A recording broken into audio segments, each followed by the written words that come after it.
देखी के तोहार हैलाम पिचकारी आम पिचकारी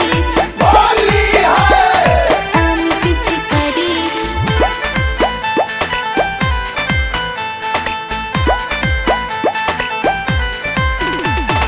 देखी के तोहार हैलाल पिचकारी मन कर तहर के दिही हम गारी देखी के तोहार हैलाम पिचकारी मन कर तहर के दिही हम गारी। दूर हट न भेरी जन हो सट ना अरे हट होने देबू यदि हमारा के कारी हो रंग डलम भर पिचकारी हो करब आज हम बरियारी हो दे हम तोहर लहंगा लसारी हो बुझलू।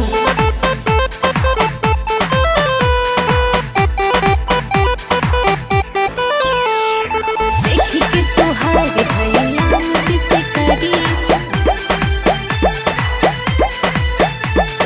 देखी के हमार मस्त जवान चुए लगे उठवा से पानी। अरे ऐसन बात बा ऑर्डिनरी हमरा के बुझाना हई हम मर्द खानदानी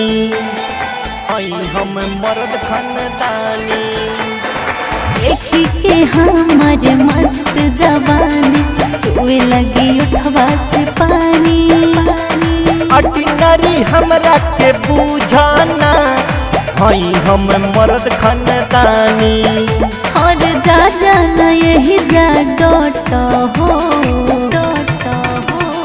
देबू यदि हमारा के कारी हो रंग डलम भर पिचकारी हो करब आज हम बरियारी हो दे हम तोहर लहंगा लसारी हो हेने हेने साफ खत्म बाड़ी।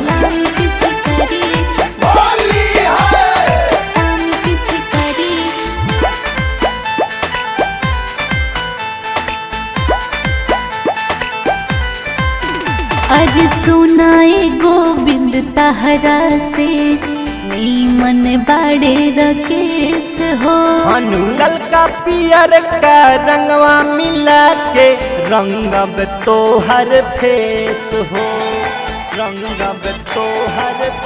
बुझला।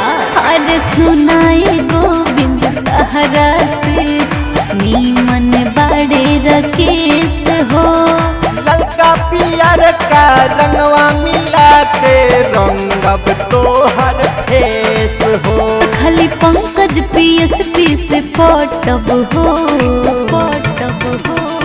देबू यदि हमारा के गारी हो रंग डलम भर पिचकारी हो करब आज हम बरियारी हो रंग दे हम जो बना के जाली हो बुझलू।